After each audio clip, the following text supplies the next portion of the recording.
अवधूत चिंतन श्री गुरुदेव दत्त. श्री गुरु शरणम. अवधूत चिंतन पुष्प 23. अनुसया त्रिसंभुतो दत्तात्रेयो दिगंबरा स्मर्तृगामी स्वभक्तानां उद्धरतां भव संकटात. प्रपंच हा भगवंताच्या साक्षीने करावा.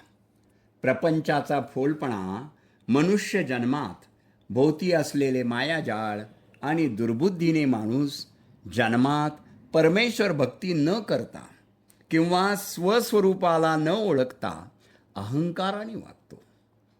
दान तप जप करतो तेही पुन्हा पुढच्या जन्मात असेच ऐश्वर्य मिळावं या हेतूने करतो.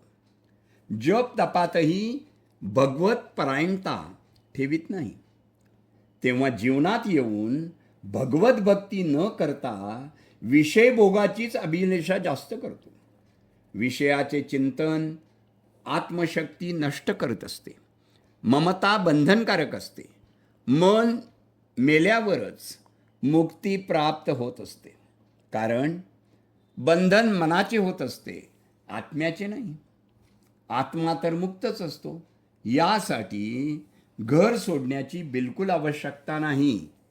घरामध्ये सावधपणे राहण्याची आवश्यकता आहे. प्रतिकूल परिस्थिती असताना प्रल्हाद घरातच राहिला होता, तरीही त्याच्या भक्तीत कोणी विक्षेप करू शकलं नाही.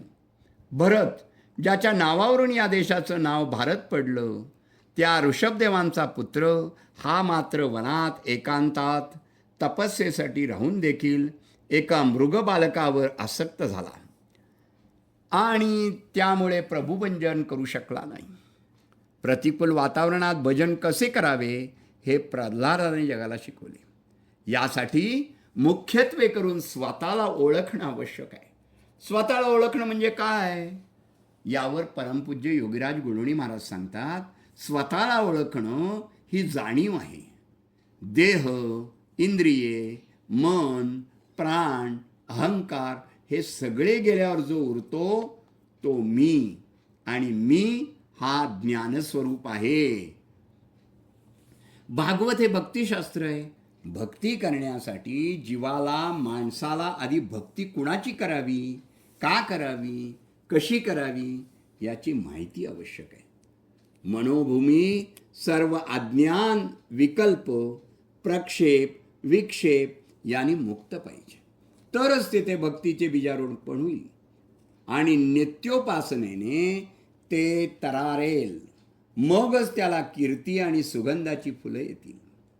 फळ तर निश्चित मोक्षाचेच लागेल. म्हणून एक लक्षात ठेवा, संसार करा पण त्यात गुंतून राहू नका. संसार हे हा भगवंताच्या साक्षीने करा. सतत दत्तनामात राहा. जीवन उद्धारून जाईल. शुभम भवतु, शुभम भवतु, शुभम भवतु.